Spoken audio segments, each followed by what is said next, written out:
Hello and welcome back to the JW Thoughts channel. My name is Wally, and today I want to say happy 4th of July. It's America's birthday today, baby, and we as Americans like to test the human capacity for sodium and ethanol intake. And after we commence upon this self-pickling, we try and bastardize an ancient Chinese tradition to light our neighbors' lawns on fire. So God bless America, baby. America is a nation that can be defined in a single word. I was in the foothills of the Himalayas with Xi Jinping. Anyway, on this here 4th of July, we have some good news for Jehovah's Witnesses that might be participating in any of these celebrations, because the governing body has concluded that certain practices and traditions are no longer against Bible principles. Therefore, after prayerful consideration, the governing body has concluded that there is no need to make a rule regarding toasting and clinking glasses. Each Christian should use the principles that we have discussed in this update and his own Bible-trained conscience to make a good decision.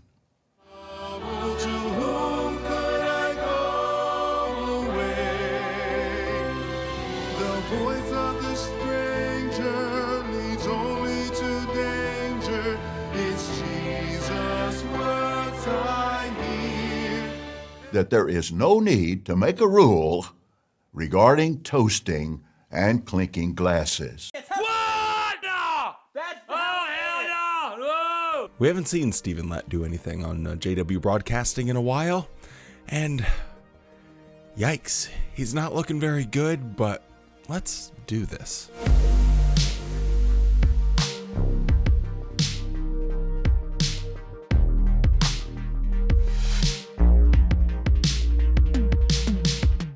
Quickly before we get into it, don't forget to drop a like on this video. It really does help the channel grow. It's one of the easiest and freest ways that you can help support this here YouTube channel of JW Thoughts. And if you're down there dropping a like and you notice that you're not subscribed to the channel, I would very much appreciate if you could subscribe, because I'm trying to hit a goal of 45,000 subscribers by the end of the year. So I would very much appreciate it if we could just take care of those YouTube things real quick. But anyway, I'm not going to blue ball you here to the end of the video to actually talk about the spaghetti and meatballs, the meat and potatoes here. Jehovah's Witnesses are allowed to toast now in some instances. So let's just listen to this whole clip, and then after we cover that, I'll take you through what and how Stephen Lett builds up to this point, because I think that's actually the more interesting bit of this. But we'll get the news out of the way, and then we'll go through the whole thing. Another example is toasting or clinking glasses. For years, Jehovah's Witnesses have avoided this practice because it may have had origins in false religion. However, now in most places, toasting or clinking glasses no longer has any religious association. It is viewed simply as a friendly custom. Therefore, after prayerful consideration, the governing body has concluded that there is no need to make a rule regarding toasting and clinking glasses. Each Christian should use the principles that we have discussed in this update and his own Bible-trained conscience to make a good decision. What does this mean? Are we saying that toasting is okay now at all times and in every situation? Of course not. We are simply saying that there is no need to make a rule. Each Christian will need to use Bible principles to make a good decision in each instance. Since there are so many different situations that could arise in the 240 lands where Jehovah's people serve, what a blessing that Jehovah has given us these Bible principles. Now, if you're sitting there thinking, wait, the Jehovah's Witnesses weren't allowed to do toasts or clink glasses together? You know, that's something I actually forgot about. I made an entire video talking about a lot of the weird things that Jehovah's Witnesses do or don't do, just discussing some of their rules from yoga to buying things at a garage sale. It was a pretty fun video, but something that absolutely should have been on that list was toasting.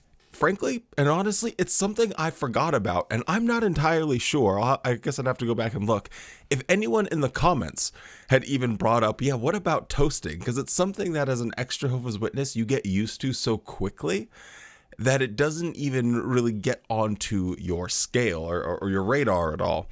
But yes, Jehovah's Witnesses historically have had a rule against toasting, and the way that they have defended this is by saying it has pagan origins. Let me just read you one of the ways in which they described the evils of toasting and cheersing and clinking your glasses together. So if you go to the frequently asked questions about Jehovah's Witnesses, you will find an article about what happens at a wedding of Jehovah's Witnesses. And they have a section that says, will there be a toast?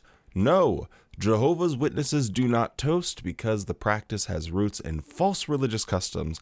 The witnesses express their good wishes to the couple in other ways. So, very simple, straightforward, and easy answer. Now, this does link a 2007 questions from readers, which goes a little bit more in depth. We won't go over the whole thing, but here are a couple of highlights. The Bible does not mention toasting, so why do Jehovah's Witnesses avoid sharing in a toast? And it basically breaks it down. When people are offering a toast or clinking glass together, it's just a sign of wishing someone well, a little bit of happiness, long life, different things like that. So Bible silent on it. People just are wishing each other goodwill, yet Jehovah's Witnesses don't do this. Down at the bottom of the article, after it talks about some of the origins that this may have, it is common knowledge that on other matters also Jehovah's Witnesses abstain from making gestures that most people do perform. It goes and talks about saluting the flag, how Jehovah's Witnesses will act in a very discretionary manner. At the bottom, toasting today may not be viewed by many as a religious gesture. Still, there are valid reasons why Christians do not share in toasting, which has a religious background and even now can be viewed as asking heaven for a blessing, as if seeking aid from a superhuman force. Now, on first glance, this might seem like it is not a big deal whatsoever. It's just a small, little, tiny change.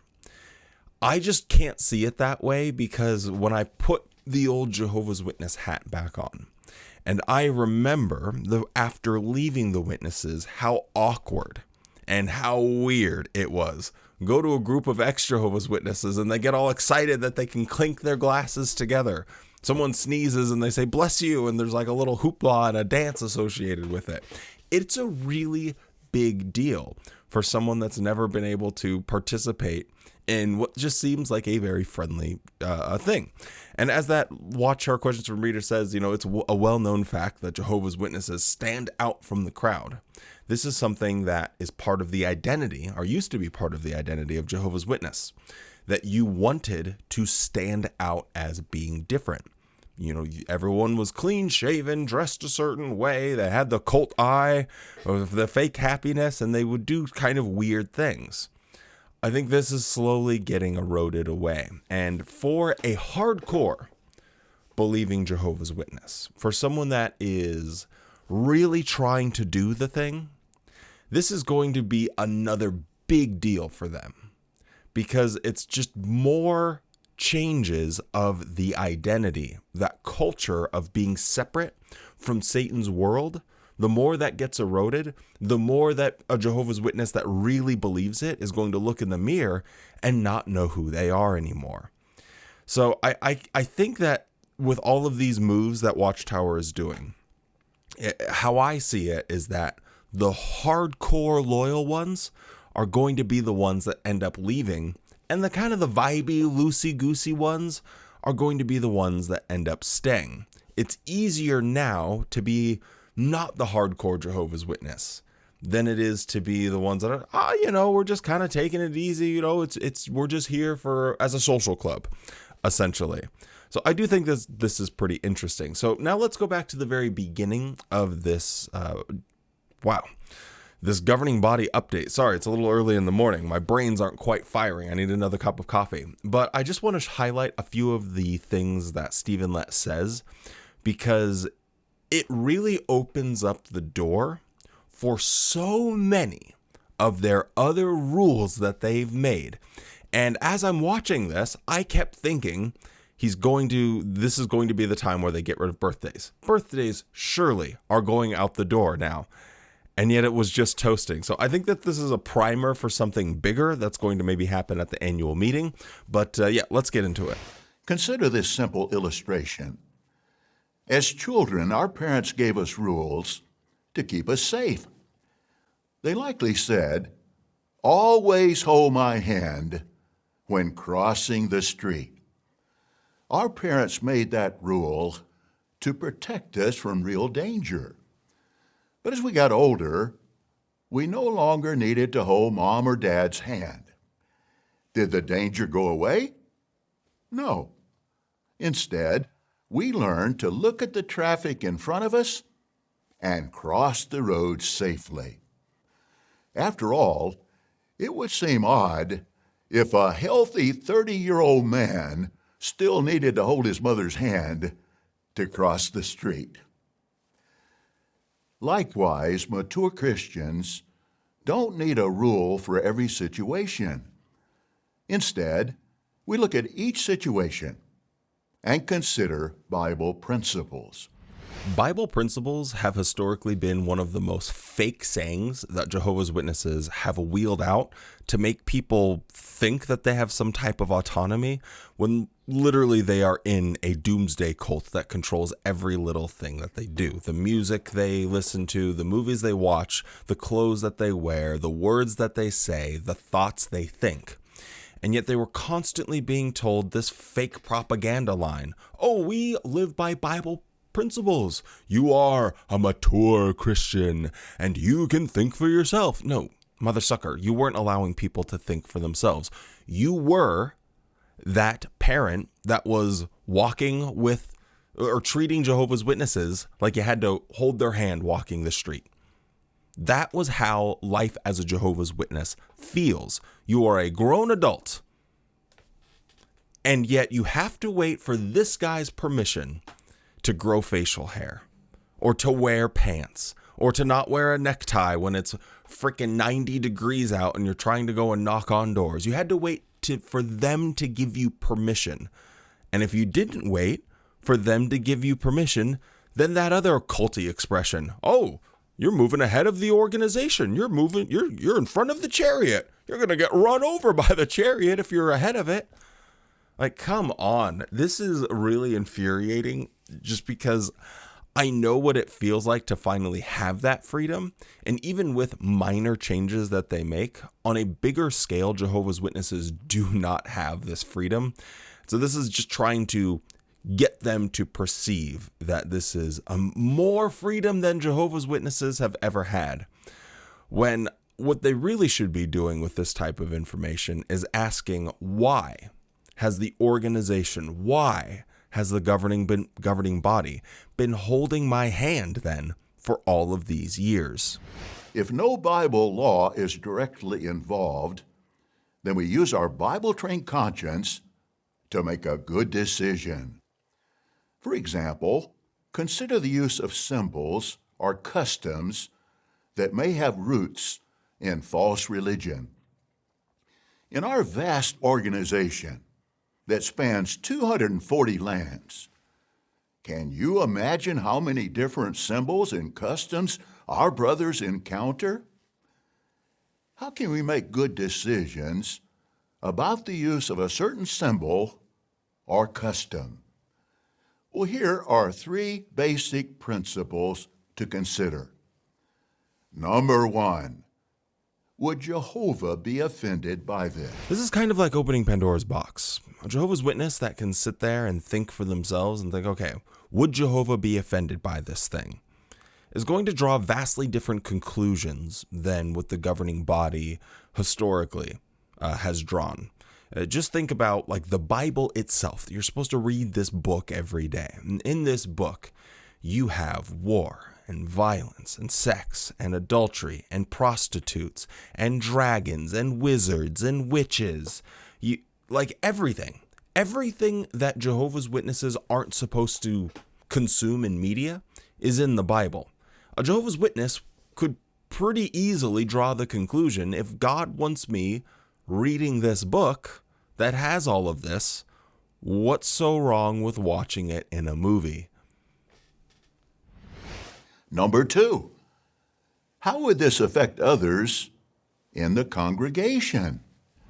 So this is interesting that he brings this up, because this is one of the big problems when it comes to them changing rules, is that you are going to have the old fuddy-duddy, curmudgeonly person sitting in the corner with their arms crossed, the 60-year-old virgins that have been living their life for Jesus, and they want to follow every old school hardcore rule, and their blood is boiling when they see a man walk into the Kingdom Hall with a beard and no tie on.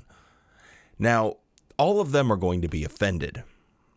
They're going to continue to get offended at everything. You know the ones I'm talking about. When I was a Jehovah's Witness, there were people that said you couldn't play Super Smash Brothers. You couldn't watch Toy Story. Yeah, Toy Story was bad because these toys were talking, and obviously they could only do that by the demons.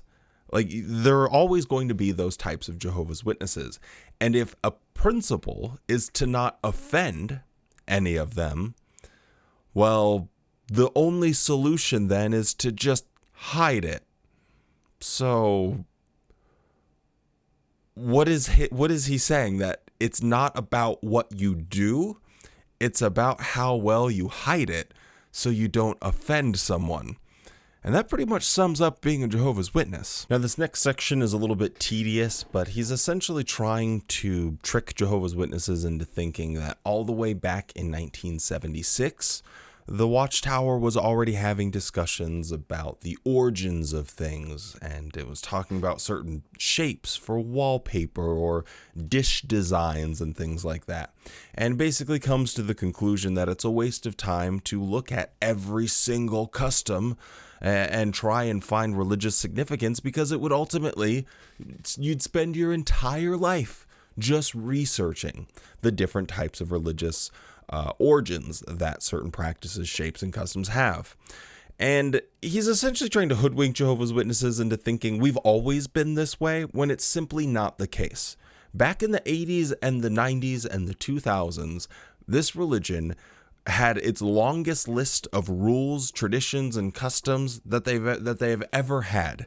It was the high point of Jehovah's Witness culture, where they were having rules about everything, as I've discussed on this channel a lot. So when he's trying to reference this 1976, we don't have to buy any of that nonsense. But I did want to take a second here to just address the elephant in the room. Are they going to be making a change with regard to birthdays?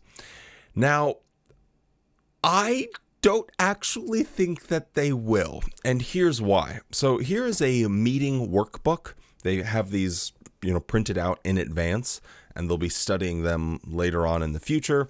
And this one, now this could be a gigantic oversight by Watchtower, which would just be hilarious. We'll see how this take ages if they do go ahead and change it. But this is going to be looked at in September 2025.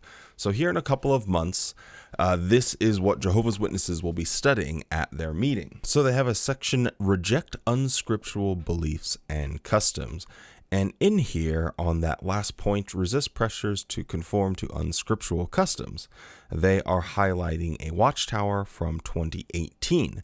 And that Watchtower has a picture of someone celebrating a birthday, blowing out the birthday candles. And the article is very clear on how Jehovah's Witnesses are to avoid such practices. So why on God's green earth would they be getting ready to make a change to a fundamental teaching about customs, holidays, birthdays, and yet they're going to be studying that in September? It's just hard for me to wrap my mind around that they would in September say, no, birthdays are bad, birthdays are terrible, unscriptural pagan origins. And then in October, have an annual meeting.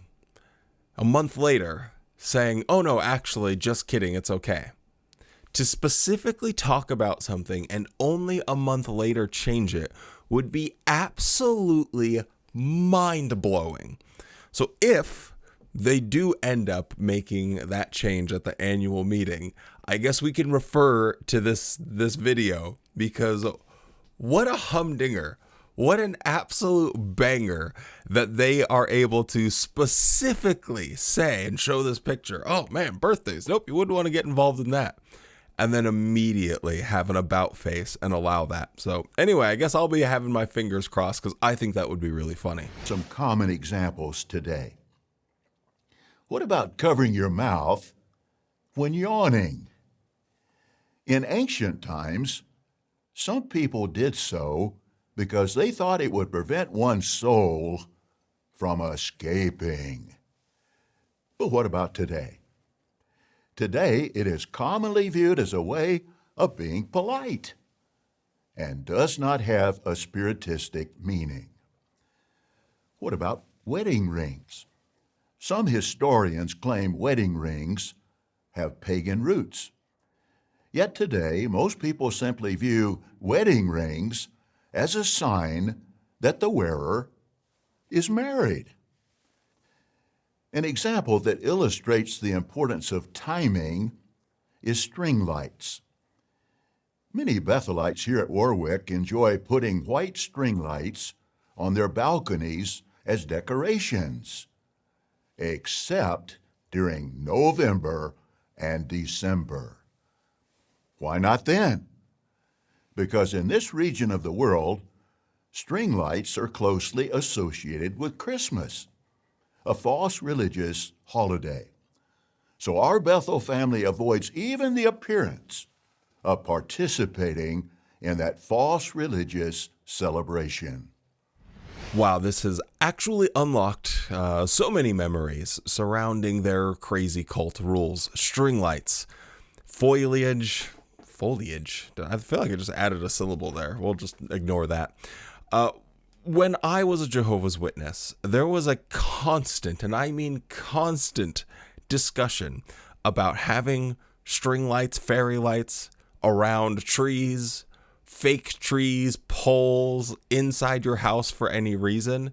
There were some Jehovah's Witnesses that would be offended if you had, I don't know, a cactus and you put some fairy lights around a damn cactus. They might consider that to be a Christmas tree. Even if it's in July, they would have been bothered by it. Maybe they would talk to the elders. It is so fascinating to hear him say that they have a rule at Bethel that in the months of November and December, not January, just November and December, that you can't have string lights on your balcony. But other times, we are reasonable. It's totally fine. Why is it November and December? Is that because it's when people traditionally start putting up their Christmas decorations? At least I do.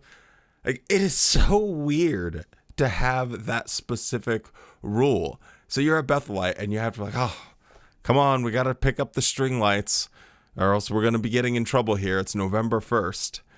Oh my Lord. Yeah. I remember people would have like trees in their house and they would just have little lights in them.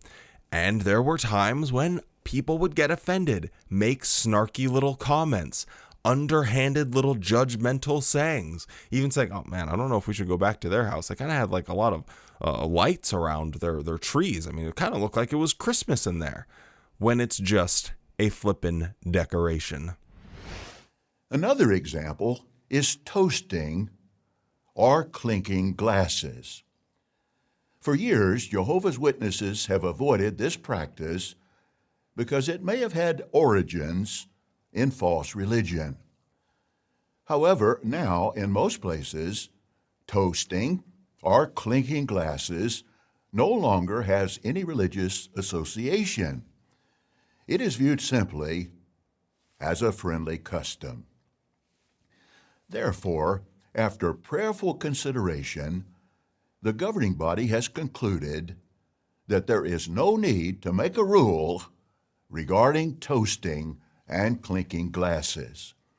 Each Christian should use the principles that we have discussed in this update and his own Bible-trained conscience to make a good decision.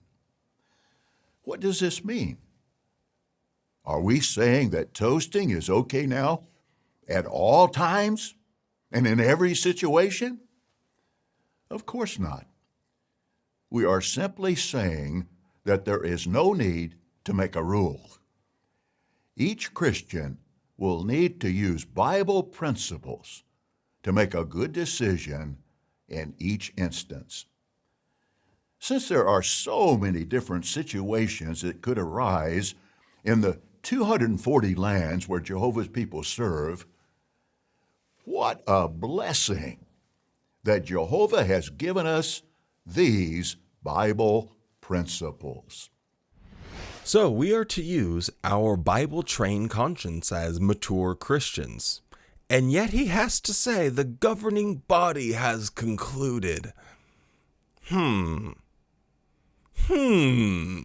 If for all of these years people were being led by Bible principles, why do they have to wait for the governing body to conclude something, and then at the end of it he also says we're blessed by Jehovah? How obvious is it that these guys are speaking, pretending to speak for God? They just are. In the most pedantic little tinking glasses together, they had a rule that you could get in trouble. There would be consequences if you broke this rule.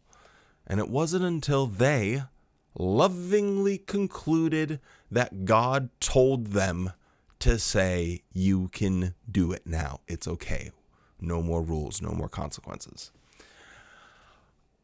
It's funny, too, that he says that, well, does this mean we're just going to just let the floodgates open and just be clinking glasses all the time? Like, are you just going to go to a pride event and start clinking glasses with those people? I think that in saying that, it's going to make the rule like even more stressful for Jehovah's Witnesses. There are witnesses that just cheers and clink glasses together. It's not a big deal. They were already doing this just because they didn't care. They couldn't be bothered to follow this stupid rule for the reasons spelled out in this governing body update. That's not going to affect them at all. But for the ones that just are thinking about this, obviously they're going to be used to that Jehovah's Witness way of life, where if you have a question, you go to a Jehovah's Witness Watchtower publication and find the answer. You are a baby bird waiting for the mama to spit in your mouth. And I think they're going to have like a panic attack when having to deal with this in the real world. They'll be like, well, I don't know. Is this an occasion where it's appropriate to clink glasses together? Well, I don't know. Well, let's just not do it. I think it's going to cause a lot more stress because you're going to have people that are loosey-goosey and just like, yeah, run it. And other people that are just going to not want to offend God because for their entire lives, if they clinked glasses together, it was an offense to God. So what a fascinating update. Comment down below. Let me know what you think. If this is a primer for more things to come in the future, or if they're just going to say this and then go silent for years and let Jehovah's Witnesses kind of figure out birthdays and yoga and all of the other crazy little rules that they have that the Bible is silent on. The big boys like Christmas celebrations, like blood transfusions, like shunning, even though that they're not necessarily in the Bible, I think those will require the governing body has decided type of rule breakage. But for all of the little tiny ones, I don't know. I guess the door's wide open. So comment down below. Let me know what you guys think. And as always, stay safe, be kind, and don't forget to spend more time loving the things you love than hating the things you hate. And you better have a good ass day.